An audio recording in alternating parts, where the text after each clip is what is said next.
আরে ভাই এদিকে আসেন, এদিকে আসেন। আপনি এখানে কি করতেছেন? হ্যাঁ ভাই এদিকে কি করতেছেন? এদিকে আসেন, এদিকে আসেন। ভাই আমারে ডাকতেছেন? হ্যাঁ হ্যাঁ এদিকে আসেন, এদিকে। হ্যাঁ বলেন বলেন, এদিকে আসেন ভাই। এখানে কি করেন? আসসালামু আলাইকুম। ওয়ালাইকুম ভাই আমি সালাম। তো এখানে ধান কাটতেছি ভাই। ও ধান কাটতে আইছেন? এই ক্ষেতটা কি আপনার? হ্যাঁ, ক্ষেত আমার, এই পুরা জমিটাই আমার। এই সবটা জমি আপনার? হ্যাঁ, এটা পুরাটাই আমার। আমি এখানে চাষবাস করি। এখানে এই যে জমি এখানে কয় কাটা?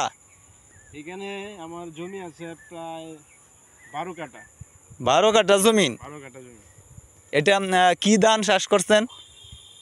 এখন তো এরই মৌসুম, এই আমরা এই এরি জাতীয়ই, এটা 29। 29। ভালোই ফলন দিছে নাকি? আলহামদুলিল্লাহ খুব ভালো। এই বছর ভালোই ধান হয়েছে। মানে কাঠাতে কয় মন ধান হয় অনুমানিক? এই ক্ষেতটা আপনার নাকি? হ্যাঁ, এই ক্ষেতটা আমার। ক্ষেতটা তো খুব ভালো লাগছে, সুন্দর একটা ক্ষেত। হ্যাঁ, ধান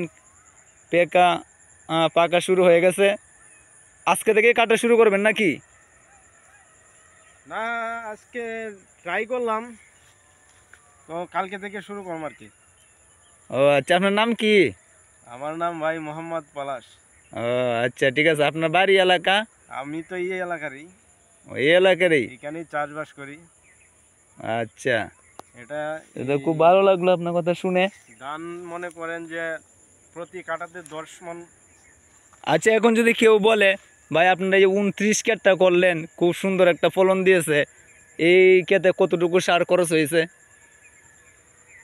ইন টোটালি প্রতি কাঠাতে আমরা 10 কেজি করে সার ব্যবহার করি। কাটা বলতে কি বোঝায়? কাঠা বলতে 10% এক কাঠা। ও 10% 1 কাঠা। এখানে মোট কয় শতাংশ আছে জায়গা? এখানে 12 কাঠা আছে। 12 কাঠা। 12 কাঠা। আচ্ছা, আলহামদুলিল্লাহ, তো ভালো। এখানে ভাই বলতেছে 12 কাঠা জমিন, মানে 10% 1 কাঠা বলা হয় আমাদের আঞ্চলিক ভাষা। তো 29 ধান, খুব ভালো একটি ধান ফলন দিয়েছে। এই ভাই ধান কাটা শুরু করবে কিছুক্ষণের মধ্যে। তো আমরা সকলেই দোয়া করি ভালোভাবে যাতে ধান কেটে বাড়ি পৌঁছাতে পারে, সেজন্য সকলেই এই ভাইয়ের জন্য দোয়া করবেন। ভাই এই ধানের পাশাপাশি আরেকটা আমার এই লাভবান হয় এটাই যে আমার বাড়িতে গরু আছে, গরুর কামার আছে। এই ধান ক্ষেতের আশেপাশে যে গাছগাছালি হয় সেটি আমি গরুকে নিয়ে দেই, প্লাস এটা আমার একটা প্লাস লাভবান হয় আর কি। আচ্ছা, তাহলে তো ভালোই। তা আপনার আপনার সে পেশা কি? গৃহস্থী করায়, কৃষিকাজেই হ্যাঁ, পেশা? আমি কৃষক মানুষ ভাই, আমি। হ্যাঁ, কৃষকই।